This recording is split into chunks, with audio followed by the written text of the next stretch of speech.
When I warned about the imminent earthquake, no one believed me. But as a seismologist, and more importantly as a father and a husband, I had to act to save my family and warn people. It began one day when I heard about a tragic incident. One of my colleagues had died in a tunnel collapse in Oslo. I saw the news on TV.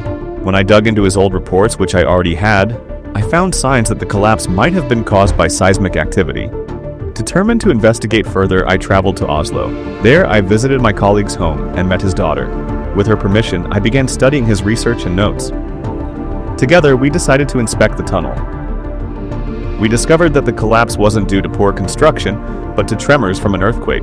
Our investigation led to a shocking conclusion: a massive earthquake, potentially as devastating as an 8.5 on the Richter scale, was imminent.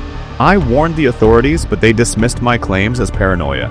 I rushed home, taking my younger daughter along with my colleague's daughter, and headed to the hotel where my wife worked. On the way, I called my younger son, but he didn't answer. I left him a message urging him to evacuate his college building immediately. I also contacted the authorities again, insisting they issue a citywide warning. Needless to say, they didn't listen to me. When we reached the hotel, urging both of them to stay in the car, I rushed to the top floor in the elevator. I found my wife and requested her to leave immediately. She didn't believe me, so in desperation, I pulled the fire alarm. We got into the elevator, but a sudden power outage trapped us inside. My heart sank. I knew the danger was near. Meanwhile, my younger daughter ignored my instructions to stay in the car and went to the rooftop.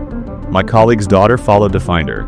In the control room, red warning lights signaled the critical situation. Before anyone could act, faint tremors began, growing stronger every second, until the massive earthquake struck. Buildings swayed violently, glass shattered, and the ground split open.